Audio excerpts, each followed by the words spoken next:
Assalamualaikum warahmatullahi wabarakatuh. Apa kabar teman hati yang dirahmati oleh Allah Subhanahu wa taala? Semoga selalu sehat dan dalam keadaan tercukupi dan juga tentu saja dalam keadaan sehat nih, apalagi di masa pandemi ini.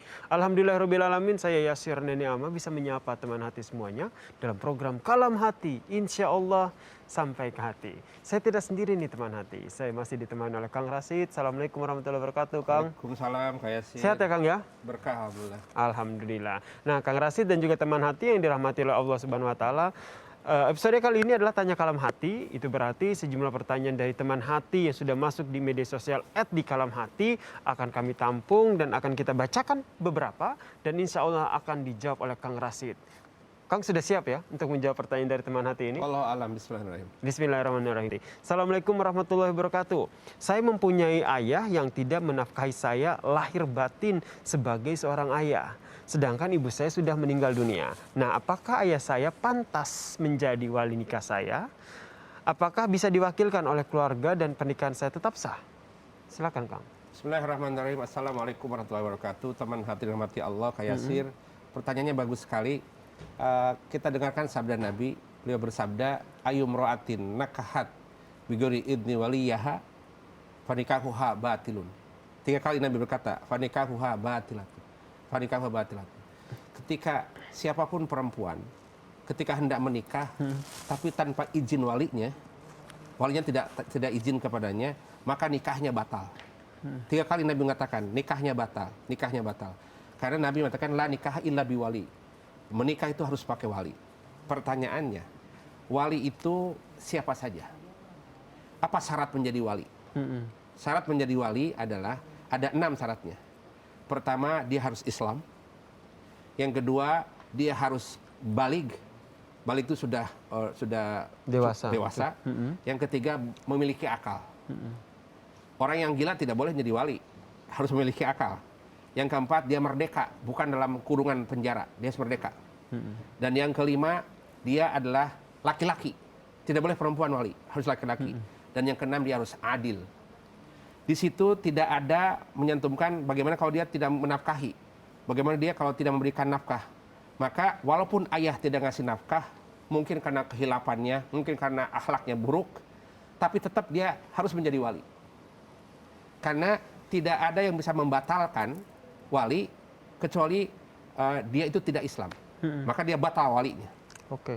Maka kalau tahu pertanyaan tadi, ayah saya sudah lama tidak ngasih nafkah, dia tetap berhak menjadi wali. Nah, kecuali kalau ayah sudah tidak ada, katakan sudah tidak ada, sudah tidak lengkap syaratnya, boleh pindah ke ayahnya ayah, berarti kakeknya. Kakeknya, kalau kakek sudah tidak ada, cari saudara dari ayah, entah pamannya, entah uaknya. Itu. Tetapi kalau ayah masih ada, fokus kepada ayah. Meskipun tidak dinafkahi lahir batin, tidak mendapatkan kasih sayang, begitu. Karena itu tidak menggugurkan kewaliannya. Dia berhak itu. Kalau si anaknya tidak mau begitu karena si ayah ini kemana aja selama ini, ya, gitu. Ya minimal, kan problemnya seperti itu ya. Ya Kang, betul. ya? Tapi minimal sang anak betul kadang orang tua juga ada hilaf, orang tua ada salah. Tapi begitupun jangan sampai kesalahan orang tuamu membuatmu tidak berakhlak kepada orang tua. Iya, itu yang penting ya. Ketika anak sudah tidak berakhlak kepada orang tua, itu jadi pintu dia masuk neraka.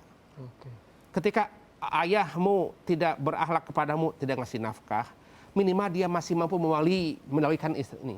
Setelah itu selesai, kamu sudah ditanggung jawab suamimu. Ya udah selesai. Gitu ya. Tapi jangan sampai sifat buruk ayahmu membuatmu jadi tidak berakhlak kepada ayahnya. Kalau boleh selamatkan ayah. Ajarkan akhlaknya, ajarkan kepada agamanya. Karena ini menjadi putra soleha nantinya. Ada yang pertanyaan, Kang Rasid, bagaimana kalau walinya perempuan? Nggak bisa. Nggak bisa ya? Nggak bisa. Sebab punten, lal mar'atu an-nikah lil mar'ata, tidak ada wanita menikahkan dengan walinya wanita. Apalagi menikahkan dirinya. Sebab yang menikahkan dirinya adalah seorang pejina. Orang pejina menikahkan dirinya tanpa pewali. Itu jina. Na'udzubillahi min dzalik. Tapi ini adalah ibadah, harus ada wali. Yang kedua, saksi yang adil. Oke. Tapi kalau seandainya ayahnya tidak mau, udah diminta, tapi ayahnya itu nggak mau karena ya udahlah, aku juga udah lama nggak menafkahi anak saya lahir batin, jadi nggak perlulah saya jadi wali kamu begitu. Itu apa yang harus dilakukan? Masya Allah. Sudah mati tidak ngasih nafkah, sudah mati tidak ngasih contoh baik kepada anaknya, Nggak tidak mau mau jadi wali, iya. dosa lebih tambah besar lagi. Sikap Karena dari seorang anak- wali berhak, berkewajiban menikahkan putra-putrinya. Ketika dia enggan menjadi wali, itu dosa dia. Sudah mati tidak ngasih nafkah, dosa yang kedua. Kalau toh dia tidak enggan, tenang wahai anak soleh. Engkau bisa jadi wali kepada uaknya, kepada kakeknya. Kalau tidak ada, wali hakim di pengadilan.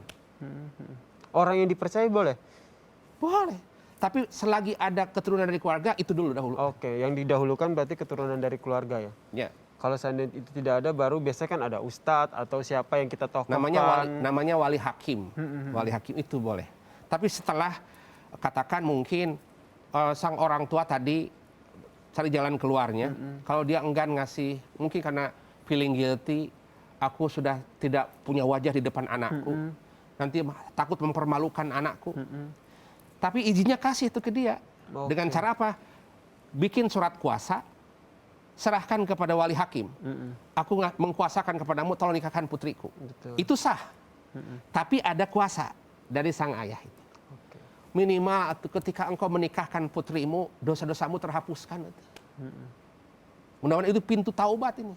Karena tidak memberikan nafkah lahir batin tadi ya. Ya. Lagi-lagi nikah perlu pakai ilmu. Bagi yang menikah, bagi orang tuanya yang akan menikahkan putrinya. Semua ada ilmunya. Harus pakai ilmu.